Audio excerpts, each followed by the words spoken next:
Hello hello mummy characters, this is Aashvi and स्वागत है आप सभी का फिर से एक बार मेरे यूट्यूब चैनल में। आज का वीडियो एक सिंपल व्लॉग होने वाला है जिसमें मैं अंडा करी बनाने वाली हूँ एंड साथ में थोड़ा सा राइस। उसके साथ साथ ही मेरा बिलीफ जो है लॉ ऑफ अट्रैक्शन पे, उसके बारे में हम बात करेंगे, कैसे मेरे लिए वो काम करता है एंड वो सब चीज़ें। तो आर यू रेडी? इधर गैस रखा है जो आपको नहीं दिखेगा वीडियो में, जितना मैं दिखा पाऊंगी बाकी सब चीज़ें वो सब मैं ट्राई करूंगी। तो सबसे पहले कुछ अंडे, इतने सारे तो नहीं यूज़ करेंगे, हम सिर्फ 2 करेंगे क्योंकि खाने के लिए मैं अकेली हूँ, समझे। पीछे का सारा मैस अवॉइड करना। पानी, मैं आपको बताने वाली हूँ कि लॉ ऑफ अट्रैक्शन क्या होता है एग्जैक्टली एंड मेरी लाइफ में वो कैसा काम करता है। तो देखो, लॉ ऑफ अट्रैक्शन के बारे में आप सबने सुना होगा कि एग्जैक्टली कैसा होता है, क्या होता है। मतलब जो चीज़ों पे हम बिलीव करते हैं वो चीज़ें होती है। सपोज तुम अगर कह रहे हो कि मुझे अगले 1 महीने में 1 करोड़ रुपए चाहिए, तो तुम बोलोगे कि मैं जस्ट कहता हूँ कि 1 करोड़ चाहिए, 1 करोड़ चाहिए एंड मुझे वो मिल जाएंगे। तो ऐसा नहीं होता। Law of attraction is something कि आप उसके लिए एक्शन भी ले रहे हो एंड साथ साथ आपका बिलीफ भी है कि एक्शन के थ्रू वो हो जाएगा, तब वो काम करता है। तुम जस्ट कहोगे कि हाँ सिर्फ मैं कहता हूँ एंड हो जाएगा। तुम अगर कहोगे कि सिर्फ मैं मैनिफेस्टेशन करता हूँ एंड मुझे वो मिल जाएगा, तो ऐसा नहीं होता। जो चीज़ें तुम्हें चाहिए होती है उसके लिए तुम्हें काम भी करना पड़ता है एंड साथ ही साथ एक बिलीफ रखना पड़ता है कि मैं जो काम कर रहा हूँ ना उसके अकॉर्डिंग वो हो रहा है, तब वो एक्चुअली में वर्क करेगा। एंड कैसे मेरी सिचुएशन में वो काम किया, मैं पर्सनली लॉ ऑफ अट्रैक्शन पे बिलीव करती हूँ, बट कभी कभी मेरे ध्यान में नहीं रहता कि मुझे ऐसा करना है। कभी कभी मैं भी निगेटिव बोलती रहती हूँ, बट अभी मेरी प्रोग्रेस बहुत अच्छी हो गई है। मैं जितना पहले निगेटिव सोचती थी, बोलती थी, उससे मैं अराउंड 99% कम हो गई हूँ। मतलब जो भी मेरे थॉट्स है सब पॉजिटिव डायरेक्शन में है एंड सब कुछ पॉजिटिवली चल रहा है मेरे लाइफ में। बहुत मच्छर काट रहे भाई। तो मैं आपको एक लाइव बताती हूँ लॉ ऑफ अट्रैक्शन का जो मेरे साथ हुआ। मैं 2nd ईयर में थी मेरे डिप्लोमा के, तब हमारे कॉलेज में पोस्टर की कंपटीशन थी। मतलब पहले भी कंपटीशन होती रहती थी बट मैं कभी पार्टिसिपेट नहीं करती थी। मुझे आलस कंटाड़ा आता था, तो मैं नहीं करती थी। नहीं, मैं 3rd ईयर में थी। सॉरी, मैं 3rd ईयर में थी, मतलब अराउंड 1.5 साल पहले की बात है। एंड तब मैंने पोस्टर कंपटीशन में पार्टिसिपेट करने का सोचा। पेपर खरीदना, पेंट खरीदना, वो फिर ड्रॉ करना, फिर बनाना, ये सारी चीज़ें करते वक्त मेरे माइंड में एक ही थॉट था कि मुझे पता है मैं जीतने वाली हूँ एंड रैंडम, मतलब ऐसा कुछ नहीं कि मैं मैनिफेस्ट कर रही थी, जस्ट रैंडम, क्योंकि मुझे पता है कि मैं बहुत बेस्ट हूँ इन सारी चीज़ों में। तो मेरा बिलीव ही यही था कि मुझे पता है भाई मैं तो जीतने वाली हूँ। तो स्टार्टिंग से लेके, पेपर खरीदने से लेके पूरा वो कंप्लीट करने तक एंड देन फिर उसके बाद कॉलेज में वो प्रेजेंट करना था, तब तक मेरे माइंड में वही था कि मुझे पता है भाई मैं जीतने वाली हूँ। एंड जब मैं उधर कंपटीशन के लिए गई तो उधर मैंने देखा कि बहुत सारे स्टूडेंट्स थे कॉम्पिटिशन्स के लिए एंड बहुत सारे स्टूडेंट्स ने बहुत अच्छे अच्छे पोस्टर्स बनाए थे। मेरा कैसा है ना, मैं ऑयल पेस्टल्स यूज़ करती हूँ मोस्टली, तो फिर मैं स्केच बनाती हूँ, देन ऑयल पेस्टल से उसको पेंट करती हूँ। एंड बहुत सारे स्टूडेंट्स ने क्या किया था, प्रॉपर क्राफ्टिंग एंड सब कुछ, प्रॉपर कुछ कट करके वगैरह लगाया है, प्रॉपर इतना बढ़िया बढ़िया बनाया था ना, देखते ही मुझे लगा कि भाई क्या है। बट मेरे अंदर था कि यार इनका कुछ भी हो, मुझे पता है मैं जीतने वाली हूँ। तो मेरा ऐसा था। एंड जब फिर मेरे पास टीचर्स आ गए देखने के लिए मेरा पोस्टर एंड फिर वो एक्सप्लेन करने के लिए उन्होंने बोला वगैरह सब, तो मैं इतना कॉन्फिडेंट थी एंड मैं ऐसे ऐसे सारे जवाब दे रही थी उनको। देन फिर उसके बाद थोड़ा टाइम लगा रिजल्ट वगैरह लगने में। रिजल्ट लगने के लिए अराउंड उन्होंने 2 से 3 घंटे लिए एंड देन उसके बाद जब वो रिजल्ट डिक्लेयर करने वाले थे, तब भी मेरे माइंड में यही था, मुझे पता है भाई मैं जीतने वाली हूँ, क्या ये। एंड देन फिर पहले 3rd नंबर डिक्लेयर करा कि कौन जीता है वगैरह वगैरह, एंड देन फिर 2nd डिक्लेयर करा एंड 2nd में मेरा नाम था। तो मुझे थोड़ा सा लगा कि यार 2nd, but I was like कि ओके 2nd तो है ना, नंबर तो है ना, that matters a lot for me. And तब मेरा 2nd नंबर लगा, मुझे ट्रॉफी मिली, मुझे प्राइज मनी मिली। मतलब जो मैं बिलीव करती हूँ ना वो हो जाता है। मतलब ऐसा नहीं कि मैं जस्ट कह रही हूँ कि मेरा नंबर आ जाएगा, मैं कुछ एक्शंस ही नहीं ले रही हूँ तो कुछ नहीं होगा। जब तुम चीज़ों के लिए एक्चुअली एक्शंस लेते हो ना, तब कुछ तो होता है। बहुत ही मच्छर काट रहे भाई, सिर्फ सोचेंगे तब कुछ नहीं होगा। अब एक मैं आपको डिमोटिवेट नहीं करना चाहती, बट एक ऐसा ही इंसिडेंट मुझे आपको बताना है। मैंने 10th कंप्लीट करी एंड देन उसके बाद अराउंड 5 महीने मुझे वैकेशंस थे, ठीक है। एंड उन 5 महीनों में मैं बहुत ख्याली पुलाव पका रही थी। मतलब मैं घर पे ही रहती थी ना, तो मुझे ऐसा था कि मुझे मस्त घूमना है, तो 10th के बाद मैं अच्छा सा कॉलेज लूँगी, हॉस्टल पे रहूँगी, मतलब घर वालों का कुछ झंझट नहीं, बाहर रहूँगी, मस्त फिरूँगी घूमूंगी, ऐसा सब कुछ मेरे माइंड में मैंने पहले से ही सिनारियो बना के रखा था। मतलब वो मैं मैनिफेस्ट भी कर रही थी बट ऐसे ही कुछ ख्याली पुलाव। एंड देन फिर मेरा 10th में जिस कॉलेज में नंबर लगा वो गवर्नमेंट का कॉलेज था एंड वो बहुत लाइक ग्रामीण, वो बहुत विलेजेस एरिया था, मतलब बहुत लाइक सिटी कुछ भी नहीं था उधर, ठीक है। तो फिर वो जो था वो तो गांव था, गांव में इतना कुछ नहीं था घूमने के लिए और वो बाकी सब चीज़ें। एंड जो मेरे फ्रेंड्स थे वो भी लाइक इतने कुछ ऐसे नहीं कि चलो जाते करते, मतलब हम में से कोई भी बंडाखोर नहीं था, हम थोड़े से आज्ञाधारक थे सब कुछ सारे लोग। एंड फिर हम ज़्यादा कुछ डेयरिंग भी नहीं करते थे घूमने जाने की वगैरह। एक बार बस गई थी शिवनेरी फोर्ट पे, उतना ही बस, ज़्यादा कुछ नहीं। एंड देन फिर उसके बाद फिर सेकेंड ईयर में गवर्नमेंट हॉस्टल में थी। गवर्नमेंट हॉस्टल बहुत ज़्यादा स्ट्रिक्ट था, इधर किधर जाने के लिए भी पूरा भाई सिस्टम वो डेंजरस था। प्याज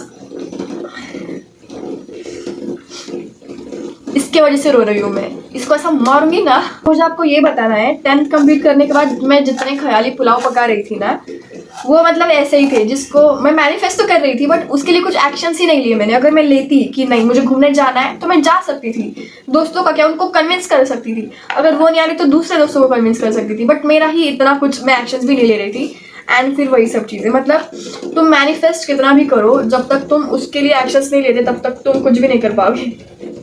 मैंने अपना डिप्लोमा किया था ENTC में कंप्लीट, ठीक है, एंड मुझे ENTC ही चाहिए था for my BTech, but scene क्या हो रहा था, मुझे COEP कॉलेज ही चाहिए था। COEP छोड़ के मुझे सारे कॉलेज मिल रहे थे, PICT, VIT, कमेंस, VJTI, सारे कॉलेज मिल रहे थे, मतलब इजीली। मैंने लास्ट ईयर का कट ऑफ भी देख लिया था, मुझे मिल भी रहा था, बट मुझे ENTC मिलने में थोड़ा सा प्रॉब्लम हो रहा था क्योंकि कट ऑफ ज़्यादा था।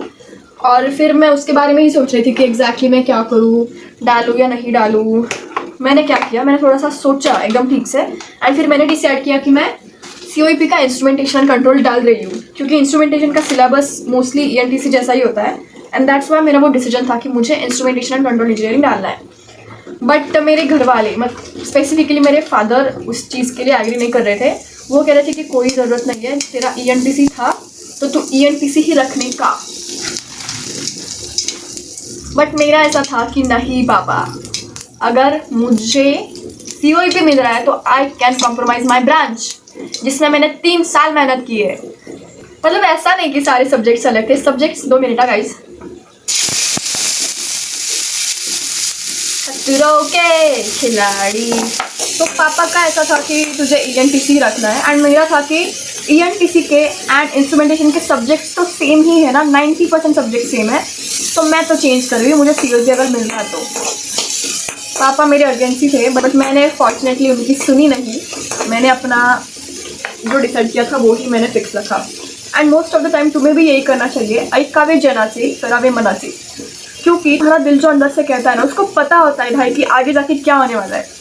तो फिर मैंने लिया इंस्ट्रूमेंट ENTC से इंस्ट्रूमेंट मुझे मिला COEP का फर्स्ट राउंड में। बाकी सब PICT, VIT, कमेंट सब मुझे मिल रहा था बट मैंने COEP ही चुना, उसका इंस्ट्रूमेंटेशन ही चुना एंड मुझे वो मिल गया। जब मैं एडमिशन के लिए गई थी तो मैं थोड़ी सी सैड ही थी, मैं अकेली गई थी, पापा नहीं आए थे मेरे साथ, कोई भी नहीं आया था, मैं अकेली गई थी। जाते वक्त भी मैं सोच रही थी यार मैं अपनी 3 साल जिस ब्रांच में मैं थी वो ब्रांच मैंने छोड़ दी, ऐसा वैसा, और मैं बहुत सोच रही थी एंड मैं थोड़ी अंदर से दुखी भी थी एडमिशन के दिन, बट स्टिल आई शो करेज। मैं अकेली गई, एडमिशन करके आई, मस्त खाना पीना खा गया कैंटीन में एंड देन फिर उसके बाद कॉलेज तो चालू था तब, बट फिर मैं एक हफ्ता कॉलेज नहीं गई, ऐसे ही नहीं गई एंड देन फिर उसके एक हफ्ते बाद बारिश चालू हो गई, तो फिर वो एक हफ्ता मतलब कॉलेज चालू होने के बाद अराउंड 10-15 दिन में कॉलेज गई ही नहीं एंड देन फिर मैं उसके बाद कॉलेज गई। और एक सीन, COEP में इंस्ट्रूमेंटेशन की जो बिल्डिंग है ना, सपोज इधर इंस्ट्रूमेंटेशन की बिल्डिंग है एंड इधर ENTC की बिल्डिंग है, तो जब मैं आती थी तो मुझे ENTC की बिल्डिंग दिखती थी इधर एंड मुझे बहुत बुरा लगता था कि यार मेरी ENTC छूट गई। बट अभी कुछ नहीं लगता, बट तब मुझे लगता था कि यार ENTC। बट अभी मैं जब देखती हूँ ना तो मुझे ऐसा लगता है कि ये गॉड्स प्लान था मुझे इंस्ट्रूमेंटेशन एंड कंट्रोल इंजीनियरिंग देने का, क्योंकि ना इंस्ट्रूमेंटेशन COEP में इंस्ट्रूमेंटेशन लेने के थोड़े एडवांटेजेस है, वो मैं आपको बताती हूँ। ENTC का इंटेक था 150 स्टूडेंट का एंड एंड इंस्ट्रूमेंटेशन का था 60 स्टूडेंट का, 60 150। इधर कंपटीशन थोड़ी कम है, मतलब क्लास में। ऐसा नहीं कि मैं कंपटीशन से डरती हूँ, बट स्टिल कंपटीशन थोड़ी कम है। और जितने कम स्टूडेंट उतना ही लाइक टीचर्स का आप पे ध्यान ही रहेगा। एंड एडिंग टू दैट कोई कंपनी इंस्ट्रूमेंटेशन के लिए आती है प्लेसमेंट के लिए, कंपटीशन सिर्फ 60 स्टूडेंट में रहेगा। अंडे उबल गए। तो अभी मैं आपको रिलेटिव मार्किंग का बताती हूँ, COEP का सीन। देखो रिलेटिव मार्किंग क्या होता है ना, नॉर्मली अगर आपका 10 मार्क का पेपर है तो अगर आपको 10 में से 10 मिले तो वो 100% कंसिडर करते हैं, ठीक है।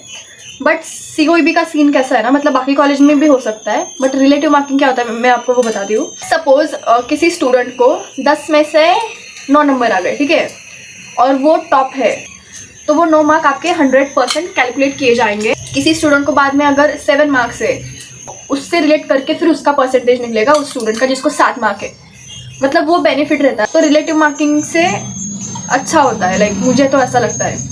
और अभी जो मैंने देखा ENTC के जो डायरेक्ट सेकेंड ईयर स्टूडेंट है, मतलब मेरे जैसे स्टूडेंट है, उनका पॉइंटर बहुत कम आया है। मतलब बाकी के जो रेगुलर के स्टूडेंट है उनके FY से जो फर्स्ट ईयर से जो है उस कॉलेज में, उनके पॉइंटर्स हाई है। सो दैट्स वाई इनके मार्क्स एंड उनके मार्क्स जब रिलेट करते थे तो इनका पॉइंटर कम आता था DSY स्टूडेंट का।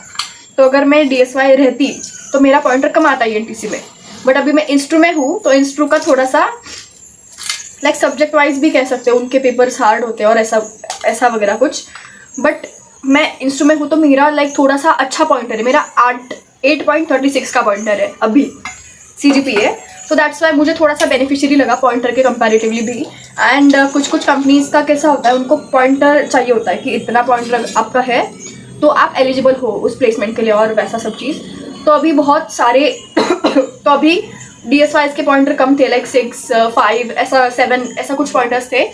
सो कुछ स्टूडेंट नहीं थे एलिजिबल इंटर्नशिप्स एंड वो सब चीज़ों के लिए, तो ऐसा रहता है। And that's why I thought कि भगवान ने मुझे इंस्ट्रूमेंटेशन दे के अच्छा किया, वो उनका एक प्लान था।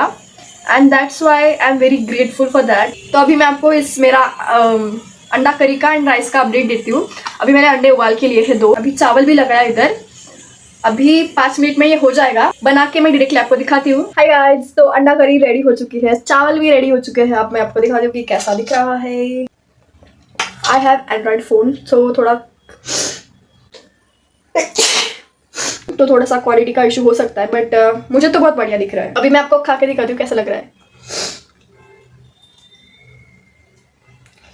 लेंगे थोड़ी सी सब्जी, चावल, थोड़ा सा अंडा एंड कांदा।